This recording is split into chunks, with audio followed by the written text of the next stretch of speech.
All right.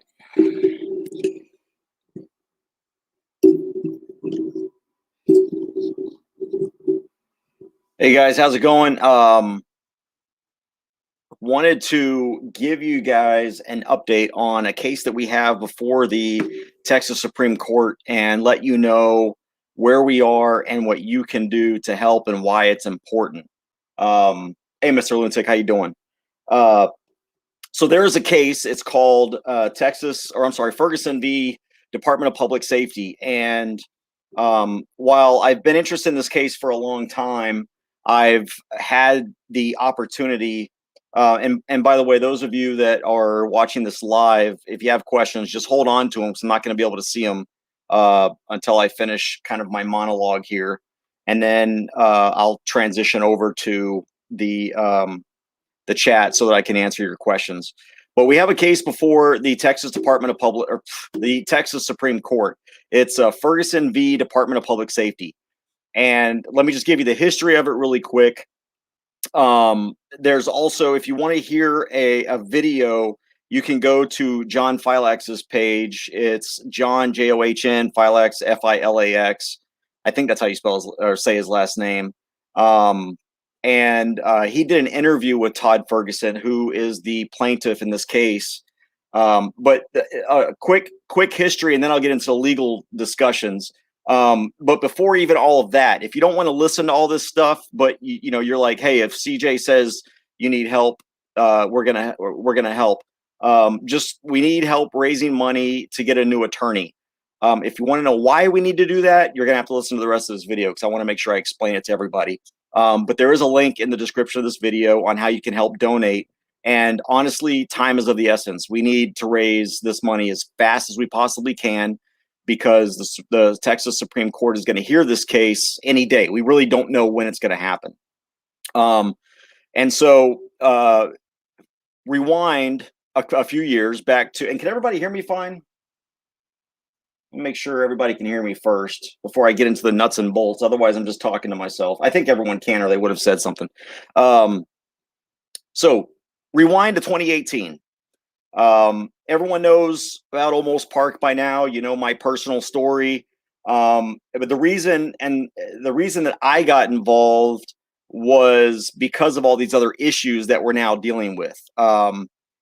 Because all the case that's before the Texas Supreme Court right now is one of the reasons why I even went to Olmos Park, me and Jim, in the first place, to stand up for Second Amendment rights in that city. And essentially what happened was a couple of individuals, First Amendment and Second Amendment auditors, were in Olmos Park. Todd Ferguson walked. He went into a convenience store there. It's the convenience store. It's actually right across the street from where I got tased and assaulted by Chief Valenciano and his thugs there. And he walked into the store to get a drink, and he was open carrying a handgun, perfectly legal. The store guy, the person behind the counter, a Middle Eastern gentleman. Actually, he might have even been Asian from India. I know a lot of people. India is a part of Asia, not the Middle East. So he was probably from India, but you know, either way, he's had a heavy accent, and so he asked Todd if he had a badge, asking if he was a cop. He said no. He informed him that you can't carry in here, and he's like, oh, okay, I didn't see a sign. He left, right?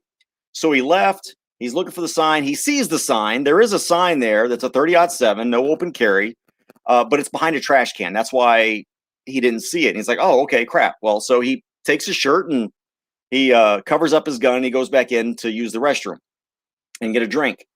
Well, the guy then tells him to leave, that he wants him to leave. So Todd leaves. And then Jack Miller went in, and there's video of him where he goes in, and the guy is on the phone with the police, explaining that there was a guy in there. Now he did even tell the police that, yeah, he left when I told him to leave, and he did the right thing by leaving once the person at the store told him to. So 4 days later, Todd gets arrested for trespass by a licensed carrier and outside of his home. and on a warrant. So apparently, Almost Park created a warrant for Todd. They arrested him on a Class A charge of criminal trespass by a license holder under 30-7. Now, as you know, in Texas, if you get arrested for a crime that is a Class B misdemeanor or higher, then you lose your license. Your license is suspended. The Department of Public Safety shall suspend your license. Okay. You are entitled to what's called an administrative hearing. And under administrative law, this is essentially where you're supposed to have due process whenever a right or something that is going to affect your life, liberty, or property is going to be invoked. Unfortunately, the way the law is written is that, and the way that the hearings are conducted is that the hearing is only there to establish whether or not an arrest took place. Obviously, Todd was arrested. Obviously, I've been arrested 3 times for crimes I didn't commit. And if you're an activist in any way, shape, or form, that the police are just going to arrest you because they don't like you. They don't like what you're doing, and they want you to stop because it makes their job hard because they have to answer a phone call. But in Texas, that's just the way it is. That's the way it is. If you get arrested under Texas law, 411-172, or 187, it's one of those two. No, 172 is those are the qualifications. 187 is suspension statute. So under Government Code 411-187, they suspend your license. And Todd went and he requested a hearing. And he got his hearing. And of course, the administrative judge, the administrative law judge, they're called, held the hearing. There was no evidence presented. There were no witnesses called. There was no cross-examination, no rules of evidence, nothing like that. It was literally to establish whether or not an arrest had taken place in order to give DPS the authority to suspend your license.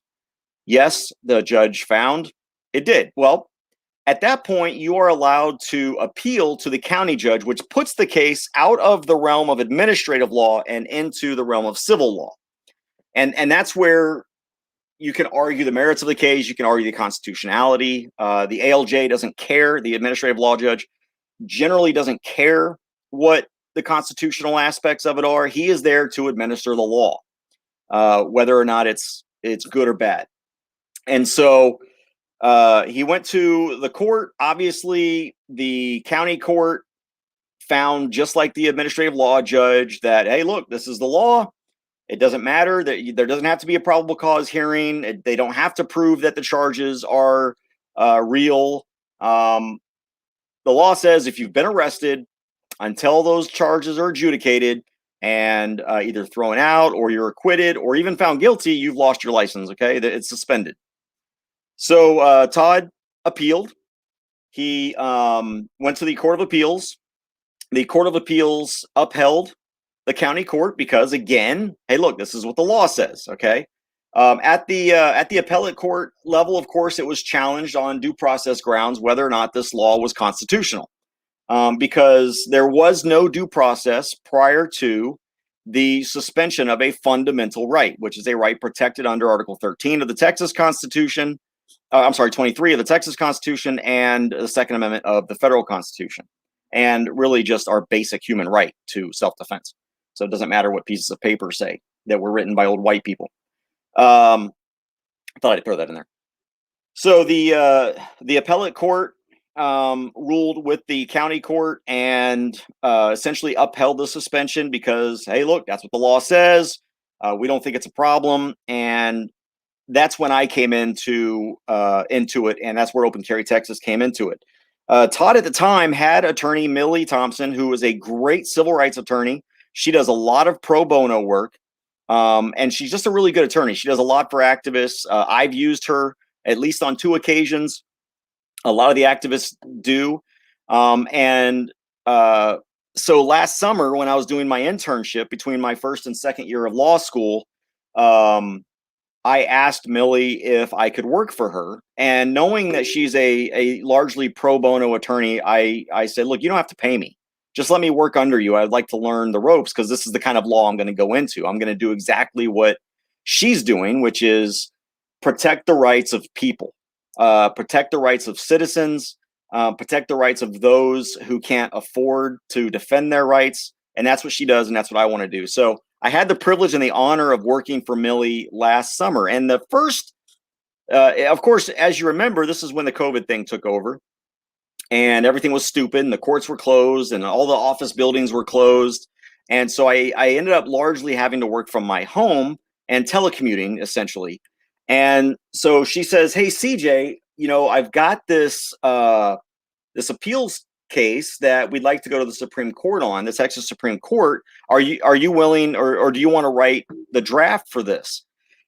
Those of you that have known me since 2013, when I became a gun rights activist, know that one of my biggest arguments has been the stupidity of the fact that just getting arrested for a crime means that you lose your license. And this was made especially clear to me when I was arrested the second time in Austin, when I was carrying a toy pistol in protest of all the arrests that had happened across the state. And I was carrying a toy pistol and got arrested for criminal trespass at a place I had a lawful and constitutional right to be, which is our state capital, the one place out of many that has been set aside for us to redress our grievances under the First Amendment. And it took a year from November of 2013 to November of 2014 before the charges were finally dropped. I had to go to court every single month. We got a case setting or a hearing setting, and we'd show up at court in Travis County only to be told, "Oh, it's been reset for next month." And then we'd show up the next month, "Oh, it's been reset the next month." In the meantime, and this is a Class B misdemeanor, in the meantime, I've lost my license to carry. Now, I actually already lost it anyway because I was still dealing with, as you recall, this was between my first and second trial in my Temple case. And so I already lost my license anyway, but I had my first case had already been adjudicated as a hung jury and there was no guilty verdict, but yet I'd still lost my license until the prosecutors decided they were going to try me again. But let's just assume that didn't happen. And the only case before me was the Austin Capitol arrest. Well, it took a year for me to get those charges dismissed. And for that entire year under Texas law, now I didn't do like Todd did. I didn't challenge because I was already involved in another case as it was in Temple. Now I had this Austin case, which kind of compounded the problem with my Temple case. So I didn't go through the process of appealing the suspension of my license because it was still technically suspended under the Temple thing. And I had already lost my opportunity to challenge under the Temple arrest because I was a gun rights advocate in the past. I was a constitutionalist, but I wasn't an activist until I got arrested in Temple.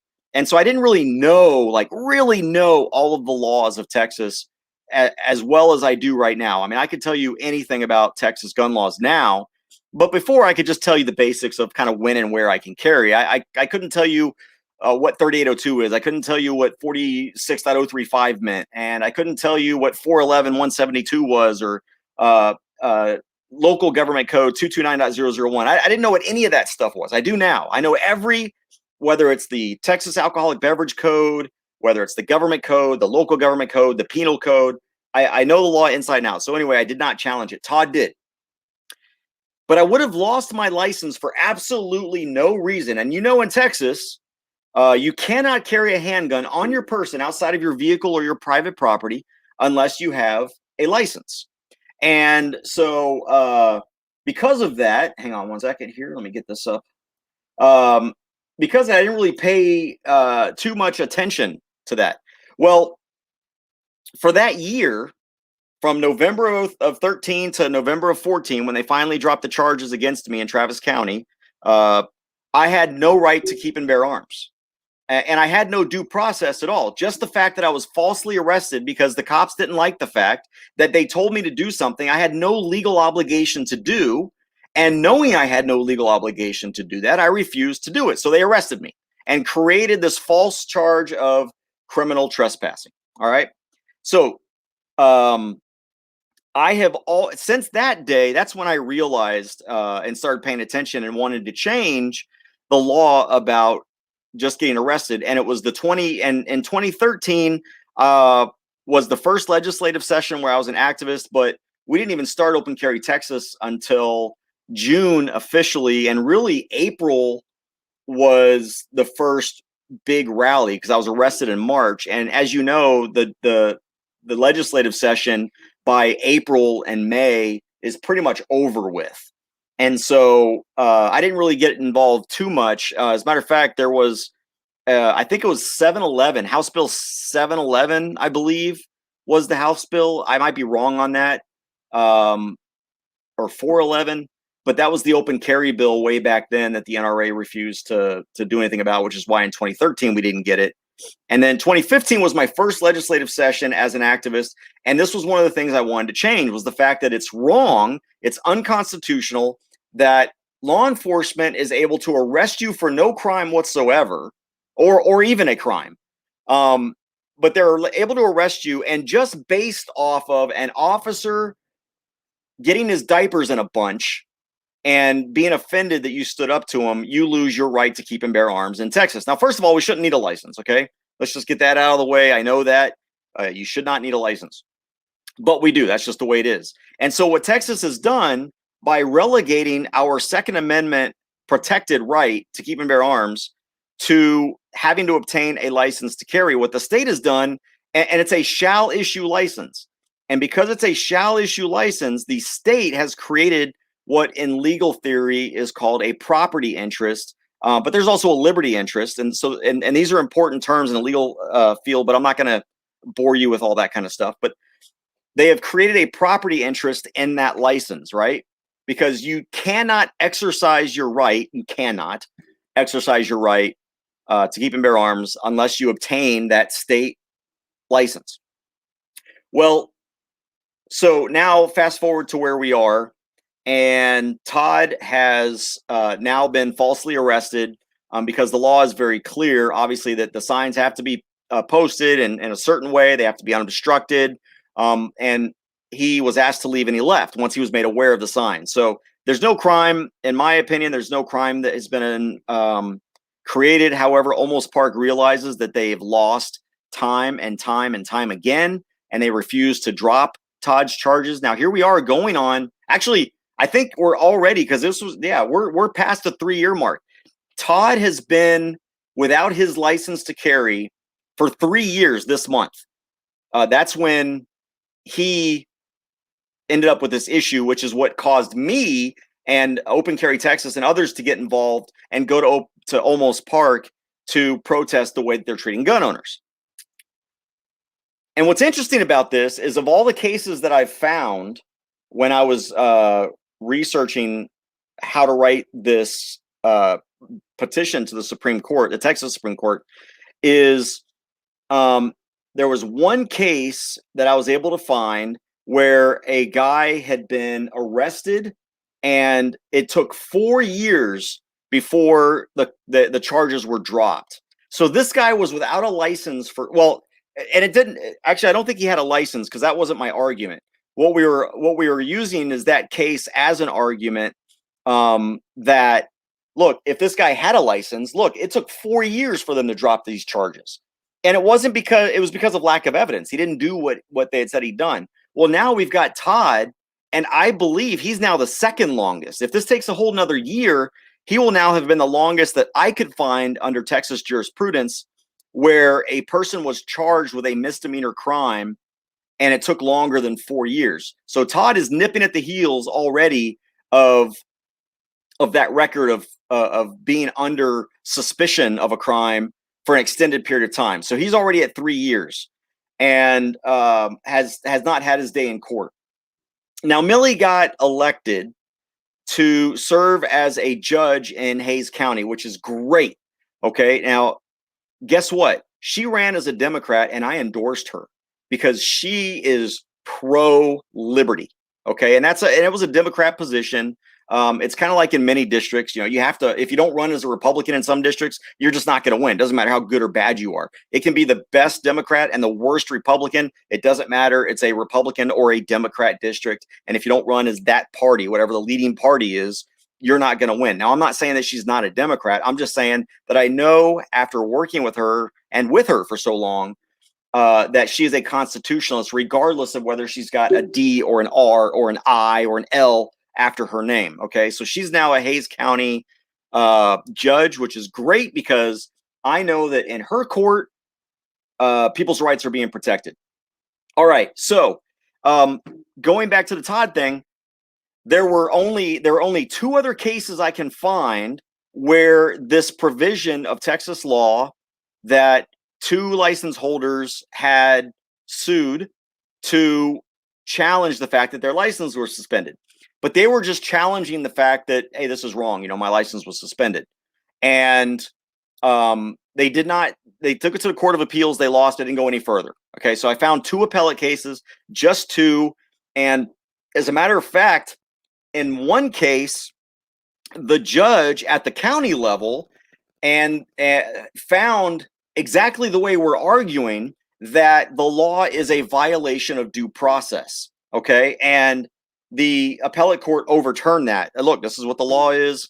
So the judge had it right, but he was overturned. And I think if that case had gone up to the Texas Supreme Court, this would have been fixed a long time ago, but it wasn't. And then there was another case where the court found the exact opposite, where the guy had lost his license. Look, that's what the law says. He went to the appellate court. That's what the law says. And then he dropped it. He didn't go any further. So I got to write this Texas Supreme Court petition challenging the validity of this law. This is an opportunity to fix what in 2015, when we were trying to fix it, didn't get fixed. In 2017, we were trying to fix, didn't get fixed. In 2019, we were trying to fix, didn't get fixed. And now this year, we're trying to fix and didn't get fixed in the legislature. Okay, we've been trying to fix this through the legislative process by getting the law changed in that way. It hasn't worked. Now we have Todd Ferguson, who's a friend of mine. I'm glad that I was honored not only just to be able to write this Supreme Court petition, because it's something I've wanted to change for a long time and I've been fighting for, but also I'm doing it on behalf of a good man, a good friend. And y'all know him as SA Ecstasy Prez on YouTube here.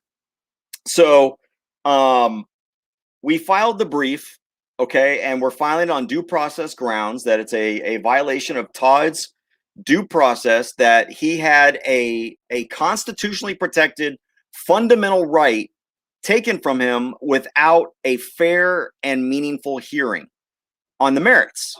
Okay, it's taken 3 years now.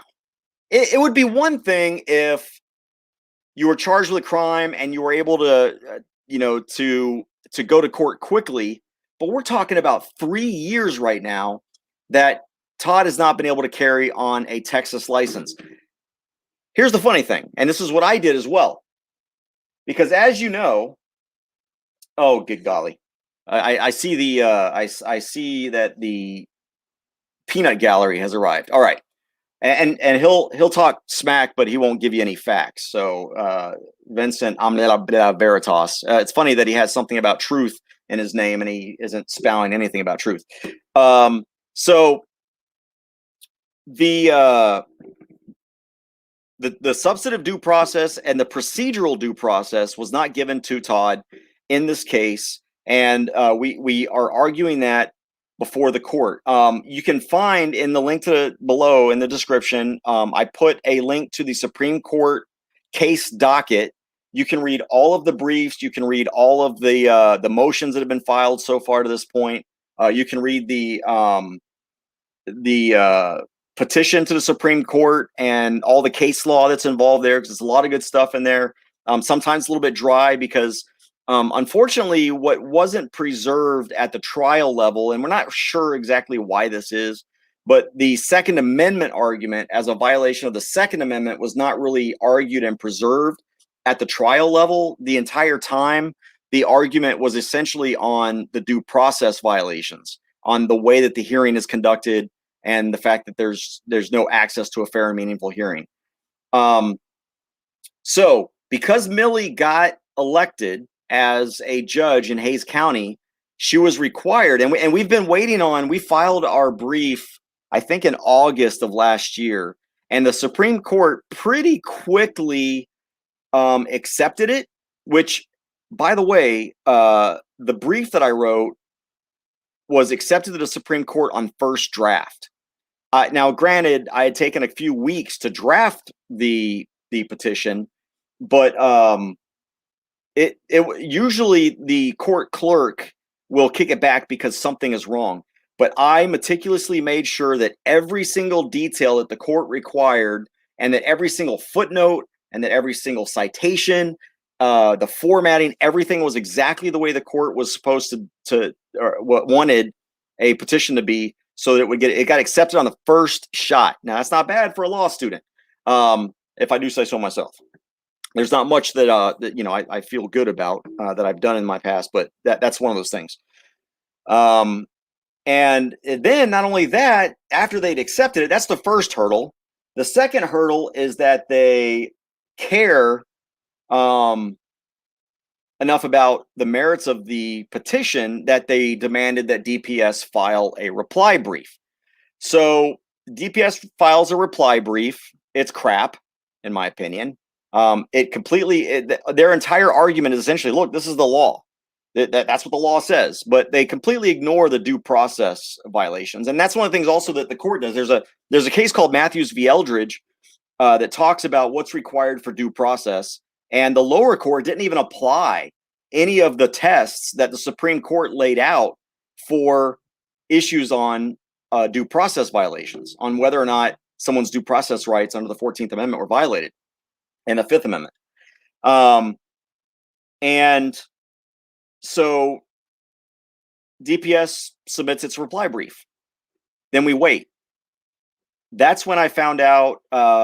So we're waiting a few months, and then Millie gets elected, and we're like, oh crap, this is November of last year.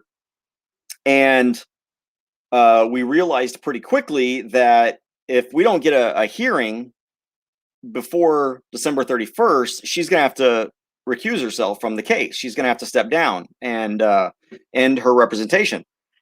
Well, then the Supreme Court asked for a brief on the merits. That's the next big hurdle. And that's actually kind of the last big hurdle before the Supreme Court decides to hear a case, whether it's oral or just a hearing on the briefs. So they asked for a briefing on the merits. We were freaking ecstatic. We got that done pretty quickly. Unfortunately, I had, and that was in December. Well, I had just left. I just started a between terms law class, and so I couldn't do it. And so Millie wrote up the brief on the merits, which, I mean, our petition was already, it laid everything out. So there really wasn't much more we needed to add. We had already addressed essentially what DPS had argued. And so we did the brief on the merits. The Supreme Court then told DPS, all right, reply to it. They replied to it. We replied to that. Again, just saying they haven't offered an argument that is substantial for denying due process. And that's where we sit right now. The problem is as of January 1st, we have no attorney if the Supreme Court decides that it wants to do oral arguments, okay? If it wants to hear oral arguments, they have the decision.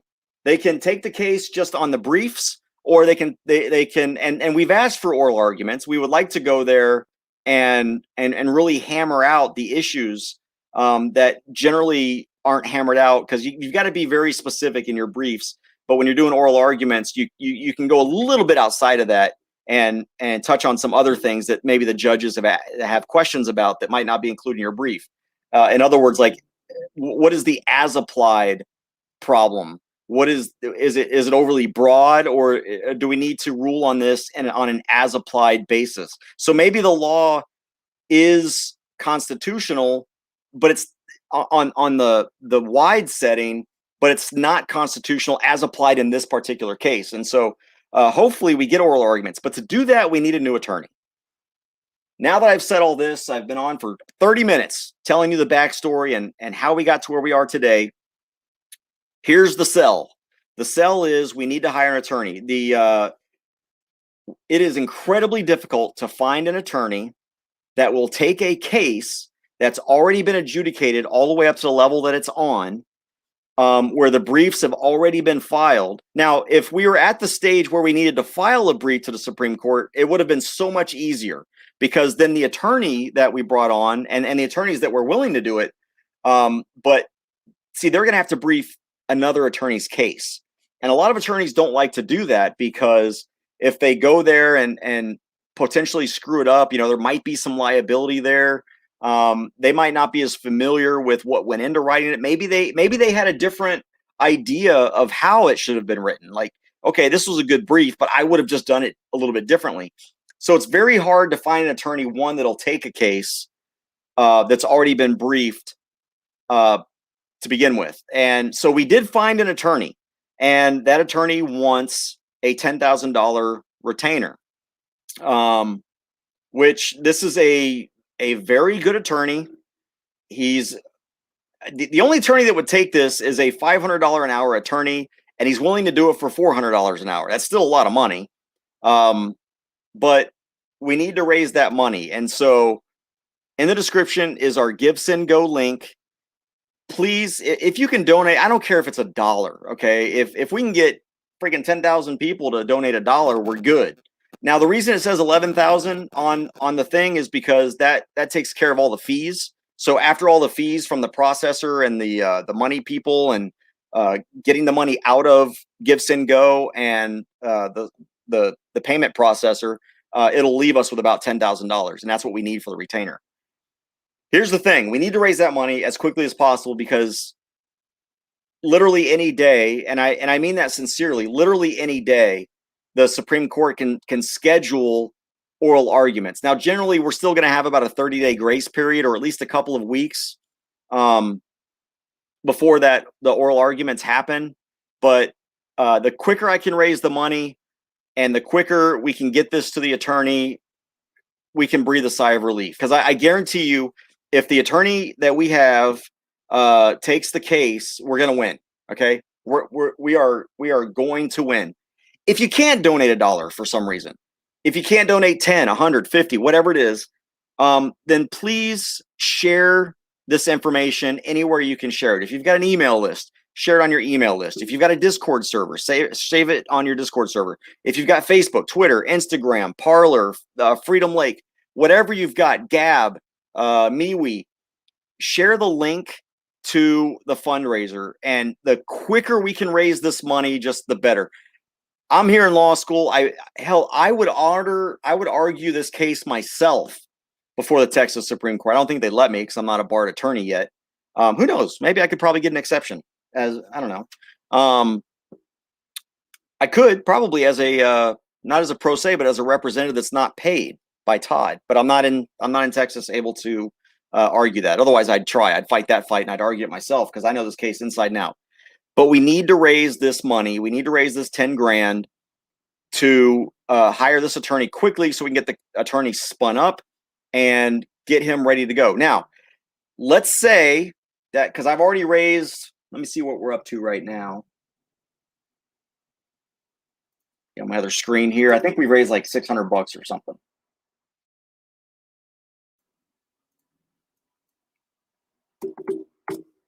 So we have raised, as of right now, $745. Okay.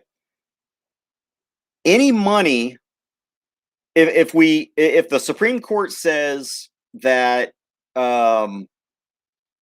they're not going to do oral arguments, and we don't need an attorney because they're just going to do a hearing on the briefs. If that's the case, all of this money, 100% of this money that we're raising, is going to go towards Todd's criminal defense. So the criminal attorney that is helping him in this case that's even created this constitutional challenge. Okay. So the money is not going to go to some weird place. Either way, it's going to go to Ferguson's attorneys, whether it's his civil attorney, which is what we're raising it for as Open Carry Texas, whether it's a civil attorney for this purpose, or if one of two things happens. If one, the Supreme Court says, okay, we've scheduled the case to be heard on this day, but we've denied oral arguments. Well, we don't need an attorney at that point. Then all that money will immediately go over to Todd for his criminal case. Or if, they do schedule oral arguments, but we haven't raised enough money to get an attorney, then at that point, any money that we've raised up to that point, even if it's $9,900, I think if we get close enough, I could probably convince him to even slash his prices a little bit more if we can get close. Then that money will still go towards Todd and his criminal case. Okay, so one way or the other, that money is going to go to the Ferguson case.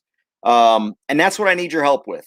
We have a chance now to do what our pissant legislators have not done for at least the last 6 years. And that is fix the unconstitutional gun laws that are on the books. Texas, and if you go and you read the case briefs, okay, and read my briefing, the petition, let me see what it's called here. When you open up the link, you'll see what's called a brief on the merits and a petition for review. The first four things under the appellate briefs are going to be brief on the merits respondent, that's DPS, brief on the merits petitioner, that's us, response to petition, that's DPS, and then you're going to say petition for review, that's us. If you read petition for review, that's the one on June 8th, so it wasn't August, it was June 8th, and you read that, you're gonna read in the petition that I wrote, in the footnotes, I included the laws of all 50 states to show that Texas is the only state in the entire country, with this kind of law, that if you are just arrested for a Class B misdemeanor or higher, you lose your right to keep and bear arms. Literally, we are the only state in the union that has this unconstitutional law. The only one, not California, not New York, not Illinois, not Maryland, not DC. No, Texas, the only state. And I gave in my brief, I listed and cited, because I researched all 50 state laws about how do they handle licensing. Now, California is the next state, is the only other state besides Texas that will suspend a license for a misdemeanor. It's the only other state that will suspend for the arrest of a misdemeanor. However, the arrest for the misdemeanor must be a specific misdemeanor crime of violence or domestic violence. And generally, it's domestic violence. Now, there are many, many, many other states, and I saw someone say South Carolina as well. There are many other states that will suspend your license for a misdemeanor conviction, okay? If you get convicted, but not for an arrest. And there are many, and I don't remember specifically, if you go to the brief, I did list the South Carolina law. So I don't remember exactly where South Carolina falls on this or other states, but essentially there has to be a conviction of a certain types of misdemeanor. Generally, they involve domestic violence or they involve a gun-related crime, okay? If it's a gun-related crime, your license is suspended.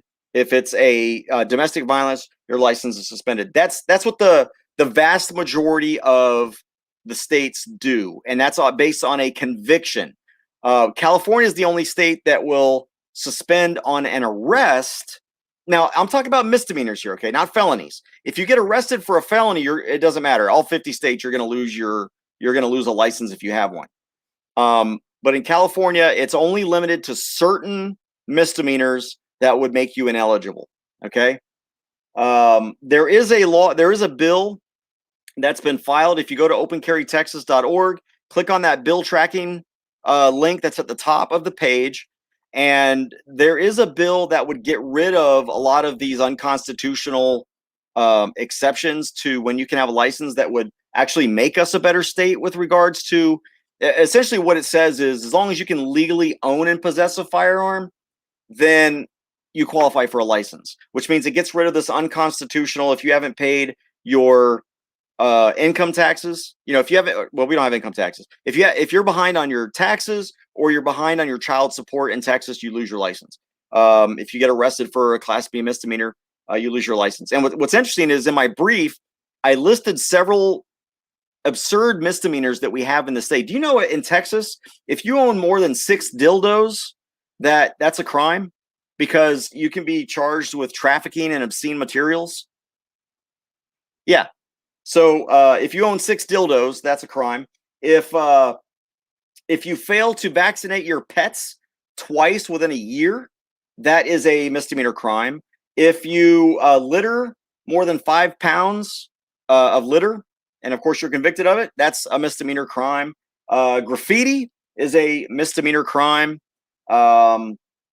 So we tried to make the brief highlight all the absurdity of Texas gun laws, and there are some bills that are going to fix that. Okay, but what we need you to do, is go to the Give, Send, Go link at the bottom, and please donate and share everywhere you can. Send it to your emails. It doesn't matter if it's in Texas or not. As a matter of fact, when what's his name, John Filex did the interview, he lives in Florida, I believe, and he's highlighting this. And everyone in the country knows, because of Texas, what our laws are related to stop an ID because of the way Texas is. And supposedly they think we have good gun laws, and we can make that happen. We can make that happen with your help. Please go to the Give, Send, Go link. All right. So that's my pitch. That's where we are. There's not a lot I can do from where I'm at in law school. I'm nowhere nearby. And so I've been trying between my studies, and I'm also now our local chapter of the Federalist Society. I'm also the chapter president. And so I've got duties with that, trying to get some good speakers onto our campus.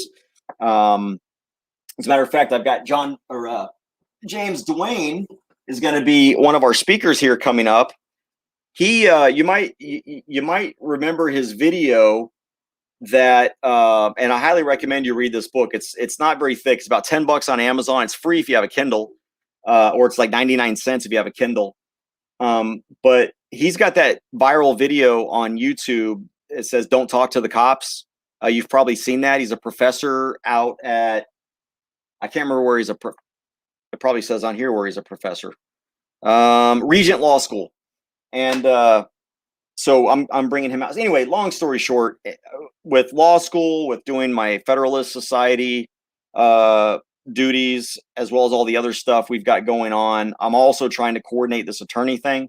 So really, you'd be doing me a favor if we could raise this $11,000 today, because then I can just drop this off my plate and know that it's in good hands. I'm worrying because this is my baby. This is Millie's baby. This is Todd's baby. And we have a chance to make case law in Texas. Okay. And we have a very good chance. All right. So let me see if there's any questions here in the chat. And if you've got any questions, just, let them go. Let me have it. It can be about anything. It can be about the case. It can be about whatever your questions are. So let's see. I'm about to lose my LTC to back taxes because of my ex-wife. Yes, Texas laws do suck.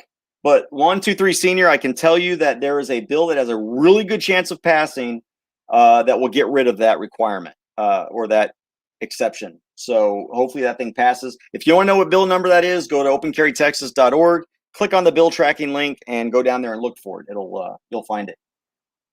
When will you be done with law school? I've got another year left, unfortunately. I will take the bar in July of next year. So not this summer, but next summer, God willing. And I'm going to study my ass off so that I only have to take the bar once. I will be an attorney by next summer. All right. In Texas. And I will be doing a lot of pro bono and a lot of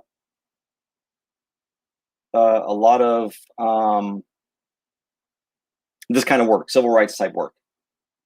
Hey, thank you, Stephen. All Texan. I'll tell you what I'll do, all Texan, is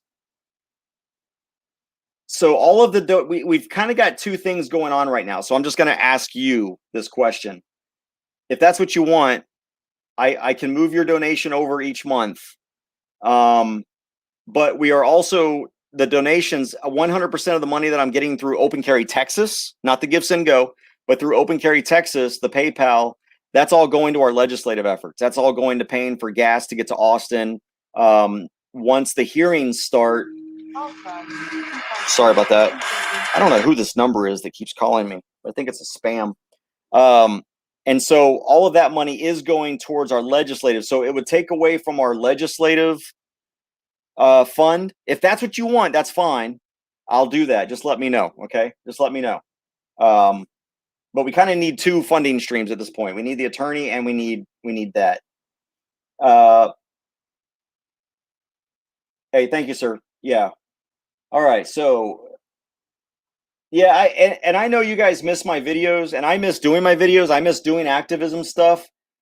But if you ever decide to go to law school, you're going to find very quickly that it is a highly political social justice nightmare. And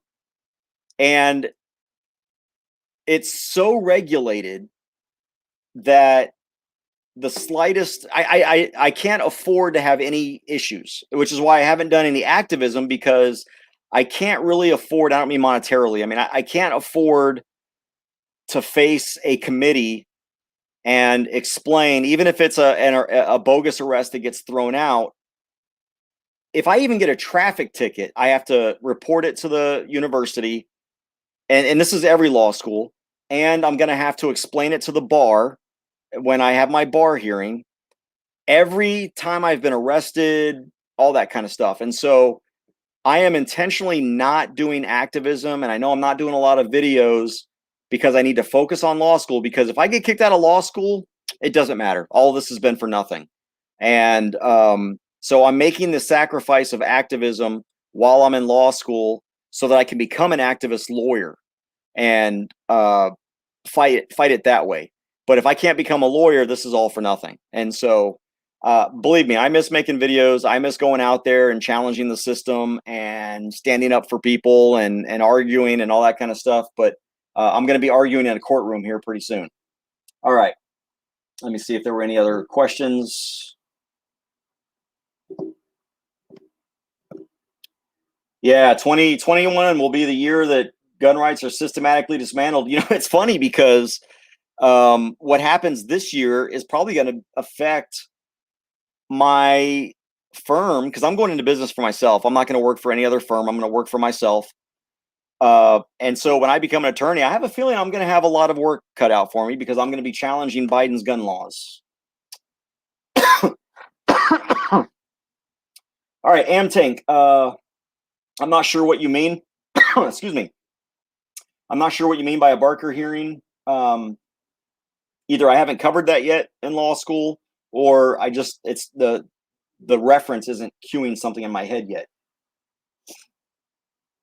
Yeah, exactly. I'm not going to try. I'm going to try not to attract too much attention. And I'm telling you, here where I go to law school, there are bills out there right now that are going to quickly, if they pass, will turn me into a felon anyway. Just because of what I brought with me to law school. And so it's going to get ugly one way or the other. I just hope I can last a year, get out of here before those laws pass. Yeah, Lynn Wood is a good example of what happens when you speak your mind. Oh man, I'll tell you what, Bentbo, they've already found out where I go to law school and tried to cancel me and tried to get me kicked out of law school. They've believe me, I've already had to answer for being a Proud Boy. I'm still in law school. It's interesting when you have to provide evidence, and you're not going to find evidence that I'm some kind of white supremacist or that I'm in some white supremacist group. The evidence just doesn't exist. So, hey, Skip, what's up, man? How's the baby? Well, I guess it's not a baby anymore, huh? You got a little toddler there now.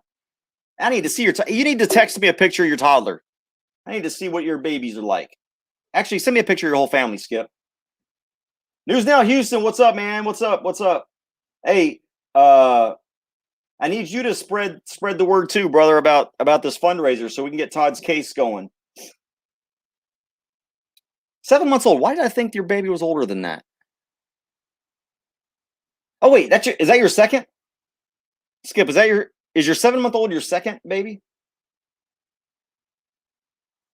I thought you had an older baby.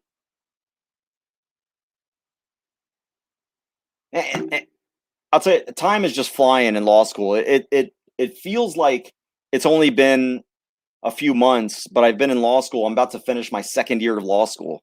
I can't believe how fast it's okay. That's what I thought. Okay, so I need to see a picture of all yours. All right, Zafarius Collins, go to, and if you don't see the link underneath this video, go to givesendgo.com/defend-the-2A, the number 2. givesendgo.com/defend-the-2A, the number 2, not the word 2. Yeah, Hannah was the one I remember. Okay, that's right. So yeah, I need to see some pictures, brother. Either email or text me. You should have my number. Hey, Sharp, thank you for sharing that. I really appreciate it. Literally, if all you have is $1, I'll take it. Okay. And if you can convince 10,000 other people just to give $1, we're done. That's it. If you can convince 10 people to give $1,000 or 100 people to give $100, even better. Yeah, I know, brother. I'm banned on Facebook, so you can't find me on Facebook. You can't find me on Twitter. You can't find me on Instagram. I'm banned on all those. I'm about to get banned on TikTok. I've already got like 3 strikes against me for stupid stuff, man. Just absolutely stupid stuff. Hey, thanks, Emmanuel. I appreciate it, brother. Thank you. All right, I don't see any other questions here. I'll tell you what, kids. I'll skip. Man, so my grandson was born in July, which means he's about the same age as Paisley, I bet. I don't know, when was Paisley born? But you can find me on Gab, but I don't use Gab. I use Freedom Lake. I'm on freedomlake.com. I do have a Gab account. I literally do not use it. So if you contact me there, I won't see it. If you sent me something, I won't see it on Gab. I'm only on Parler and Freedom Lake right now and TikTok. And I've already had July 14th. My grandson was born July 4th. How's that? Little patriot baby. And I was born March 2nd, which is Texas Independence Day. So I was born on Texas Independence Day, and my grandson was born on American Independence Day. Yeah, so they're about the same age. I love it. Anyway, I could talk forever about kids. I don't want to bore everybody here. But I am loving being a young grandfather. And my grandson is learning to crawl now. He's scooting all over the place. It's awesome. Yeah, BitChute is good. Hey, Zavarius is also a Texas Independence Day baby. Congrats. All right. Hey, Ogden, Utah Cop Watch. What's going on? Good afternoon. Okay, so I'm going to go ahead and end this. There's no sense in actually, I'll scroll up a little bit further to make sure I didn't miss anything earlier before I just hang up.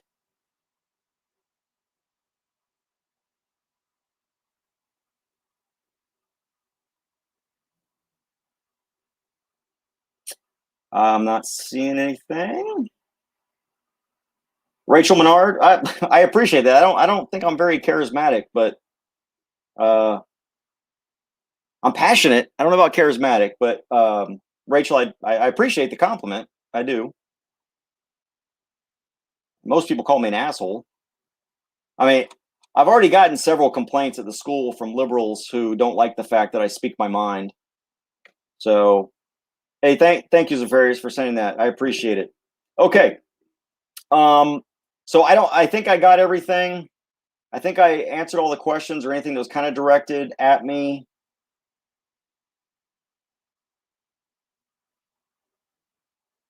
I think that requiring a license and a background check is also a deprivation of rights under color of law. Unfortunately, the stare decisis, or what the Supreme Court has said, well, actually, they haven't really ruled on licensing yet. But I can tell you that the Supreme Court would likely rule against the Constitution and say that the state has a compelling interest in licensing, provided that the licensing is not so burdensome that it essentially negates the Second Amendment. That's how I can imagine that argument being, that requiring a license. But really, the trajectory right now of this country is going towards constitutional carry. We just had Montana went to constitutional carry, even though they were kind of a constitutional carry state before, except the cities were allowed to ban unlicensed carry in the cities. But now that's gone. So Montana is officially. Indiana just passed, and it's likely to pass the Senate and the governor. But the House just passed their constitutional carry bill in Indiana that abolishes the license. And so I think the trajectory of the country, in the majority of the country, is towards making the licenses voluntary, which is good. Now, I think what you're also seeing at the same time is the uber liberal states going the exact opposite direction. So while the bulk of the country is going towards constitutional rights, you've got states like New York and California and even Virginia now and Illinois going the exact opposite direction and making it even harder than it already is. So, but I do believe that it is a deprivation of rights under color of law. It's just going to be a hard argument. Is this donation a tax write-off? Unfortunately, it is not. Mainly because Open Carry Texas is a 501c4, so we are a nonprofit, but we're not we're not one of those that. But when I'm done with law school, this is what we're going to do, and we're trying to do it before then. I mean, we've been trying to do this for about the last year and a half. Unfortunately, we made the decision to do this about the same time I got accepted to law school, to create a PAC, an Open Carry Texas PAC, so that or nonprofit, excuse me, a 501c3, not a PAC, a 501c3, so that any donations are tax deductible. And of course, the 501c3 will just do judicial type stuff, helping with lawsuits and creating lawsuits and defending the Second Amendment instead of actually lobbying and stuff like that we do for. So unfortunately, no, it's not. Are you going to a state school, and could it actually block white supremacists from joining if it is a state school? I would say no, Silicon Player. I would say that legally, constitutionally, a racist has just as much of a right to access the education system as people that aren't racist, or what they call white supremacists. The problem is, what is a white supremacist? Hell, I've been called a white supremacist, which tell the people that I play spades with, who none of them look like me, that I'm a white supremacist. Makes no sense. But I think there's an argument that can be made that they can't block you just because of your opinion on that. So, I mean, I think a law school might be able to, because it shows a lack of judgment. I think it would, if they could prove that you were actually a white supremacist, it could show a lack of judgment for getting into a law school. And there's a lot of rules that relate to not only law schools, but the profession of attorneys as well, the legal profession. Thank you, Melissa. I appreciate it. How can the states create new laws restricting the 2A when the states agreed to the 2A not being infringed? Not only that, even if they didn't agree to the 2A not being infringed, it's already been incorporated to the states under the McDonald case. So, as you know, Heller made the right to keep and bear arms an individual right, and the McDonald case that followed incorporated the Second Amendment, the states under the Second Amendment. So that's how they do that, Skip. It really is an intellectual gymnastics game that they're able to regulate the 2A to the extent that they do. Let's see. I heard they are coming for white supremacy in the military, whatever that means. I'm telling you what, General Austin, well, now he's Secretary Austin of the Defense Department, is about one of the, next to General Honore, who's even worse, is one of the worst generals. I didn't get a retirement award because of that guy, because I filed a congressional against him, and he wasn't very happy about it. And I won, because Fort Hood had instituted a policy requiring troops, thanks to me and others, that if a police officer demands identification, that soldiers assigned to Fort Hood and 3 Corps will provide either their driver's license and or their military identification card. And it didn't matter why. If the cop said, "Let me see your ID," the general order said you're required to do that. So I challenged it. The Army told me no, the general's allowed to do that. So I went and I filed a congressional, and the general order had to be rescinded because it violated the Fourth Amendment rights of soldiers. And so because of that, the general refused to sign my retirement award. So I spent 21 years in the military and got nothing for retirement. Now my unit said, "Hey, we'll do an ARCOM. We can approve that, an Army Commendation Medal. We can approve that without the general." I was like, "Don't even freaking laugh at me." All right. Okay, that's everything. I did SCOTUS not talk about OC being okay? SCOTUS has not. The Supreme Court has actually not talked about open carry yet. There is no case law at the Supreme Court level. There are several circuit court decisions on open carry, and there is a conflict between the circuits. So eventually the Supreme Court is going to have to rule on whether open carry is a constitutionally protected right. Okay, Garza, what's up, brother? Haven't seen you in a long time, Mark. I hope you're doing well. I'm going to leave you guys at that. It's we're over an hour now, and I don't want this to be too long. Again, the links, if they're not below, I'll fix it as soon as I make this thing go live. You guys take care. Be safe, be free. Just because you don't see me doesn't mean I'm not out active and doing stuff. I really am. There are several cases I've been helping with as a law student with attorneys around the country. Yes, including Rittenhouse. And other cases. So, for example, there's one in Nevada I'm helping with.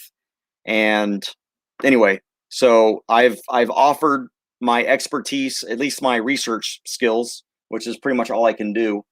Yeah, hey, Zavarius, I think you can send it as a super chat.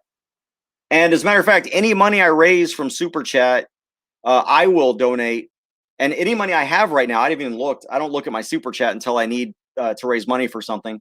I'll go and look at how much money I have in my account, and any money that's in there, I don't care how much it is, I will donate to the attorney's fees. Okay. So yes, absolutely. It's not allowing me to send you the money. Oh crap, that sucks. Hey, Zafarius, also, I'll tell you what you can also do. If you go to opencarrytexas.org and you send a donation through there, and you just make a note that this is for the attorney's fees, that way we can separate it from the other donations that we get, then I would appreciate that. And yes, Matt, I did get your donation. Thank you very much. I appreciate it. Okay, guys, that's it. Thank you. There it is. Thank you, Zafarius. I will add that to the Defend the Second Amendment. That's $15 going there. I appreciate it. And I don't know how much I have in there, but whatever I have in there, I will download all of it into the account. And I'll even let everybody know how much I don't want to toot my horn. Just know that I'll put all my money there. You'll know it's at least $15. And when I do that, I'll do it under Zafarius's name.